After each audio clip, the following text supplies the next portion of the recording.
Gérer la crise agricole. Cette année, en plus des problèmes de prix payés aux producteurs, il y a de mauvaises récoltes dues aux intempéries. Ce matin, Manuel Valls et Stéphane Le Foll ont dévoilé un plan d'aide. Il s'agit d'inciter les banques à soutenir les éleveurs et les céréaliers.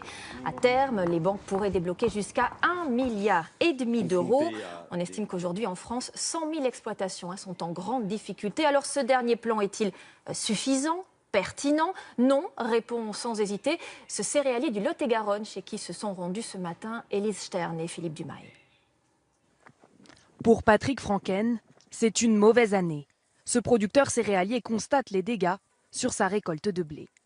C'est la récolte de cette année. Vous voyez qu'il en manque un peu, parce que normalement l'hangar doit être plein. Et chez nous, il manque environ 30% du volume. Un rendement faible et de qualité médiocre.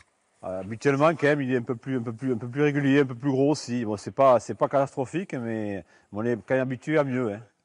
Il va perdre 30 € pour chaque tonne vendue et difficile de se rattraper avec les autres céréales. Paradoxalement, le blé a souffert d'excès d'eau ce printemps et le soja de manque d'eau cet été. Une météo instable en France, mais très profitable aux pays du nord de l'Europe, qui aujourd'hui vendent leurs céréales à des prix trop faibles pour les producteurs français. Un constat partagé par de nombreux agriculteurs du département. Des conditions climatiques très difficiles, mais aussi des cours très bas.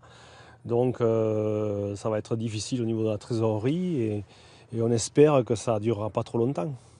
En France, les céréaliers ont perdu 30% de leur récolte. Alors le gouvernement a annoncé ce matin des mesures.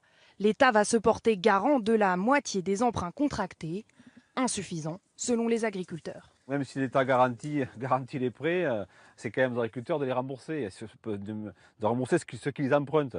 Donc ce n'est pas quand même une mesure qui est incitative et qui va nous aider. Pour autant, Patrick Franken n'envisage pas d'arrêter son métier. Il espère que la météo sera plus clémente pour la récolte prochaine.